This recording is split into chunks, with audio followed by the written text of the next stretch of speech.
組み立てに熱中しすぎて組み立て途中の動画を撮影するのを忘れておりました。シーサーです。今日はフレキシスポット様から電動式デスクを提供していただいたので紹介をしていこうと思います。まさか文房具の紹介動画を投稿していて、このような大きな机を提供していただけるなんて思ってもいなかったですね。ちょうど立ちながら作業していきたいなと思っていた時にこのようなお話をいただけたので、1週間ぐらい届くのを楽しみに待っていました。ということで、こちらのデスクを詳しく紹介していこうと思います。こちらのデスクはボタンを押すだけで上げ下げができる仕様となっておりまして、一番下だと71センチまで下がるので、椅子に座っての作業が普通にできる一般的なデスクの高さになります。そして一番上は121センチまで上がります。自分の身長がザ普通の174センチなんですけれども、ちょっと121センチまで上がると高いなと思いました。自分としては115センチが一番しっくりくる高さとなっております。このように立って作業ができるということで、運動不足解消まではいかないとは思いますが、ずっと座ったまま作業しているとだらけちゃう感じがして、こうやってたまに立ちながら作業するっていうのは作業効率を大きく向上できるんじゃないかなと思っています。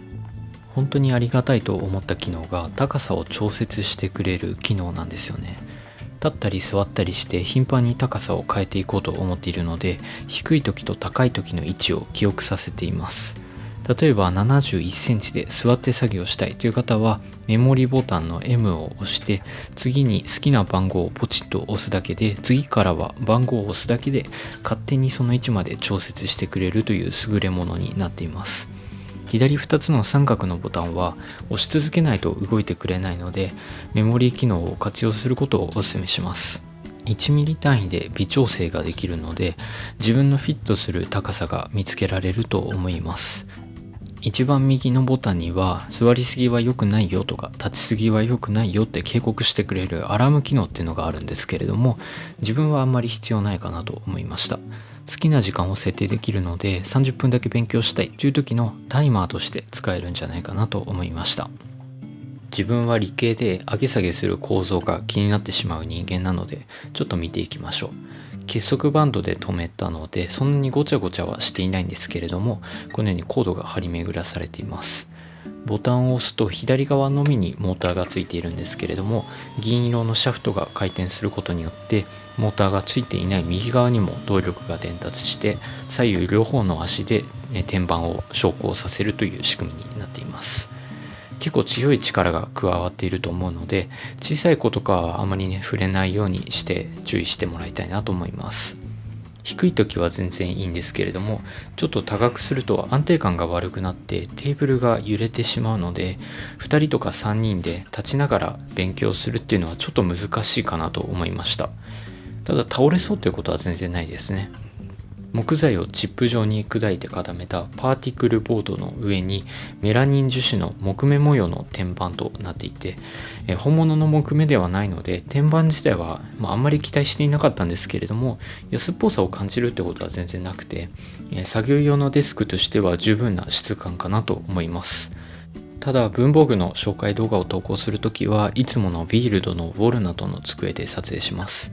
さすがに天然木の質感には勝てませんね。とは言ってもこの机で撮影したらどんな風に映るのかが気になったので、インテリアを全部並べていこうと思います。割といい感じには映ったんですけれども、温かみは申し訳ないですけれどもちょっと足りないかなと思います。ちょっと無機質な感じになりますよね。でも本当に作業するには十分な質感で、勉強も全然できる机となっていて強度もすごくあるのでガシガシ使っていけるんじゃないかなと思います。動作の時の音を聞いていただこうと思います。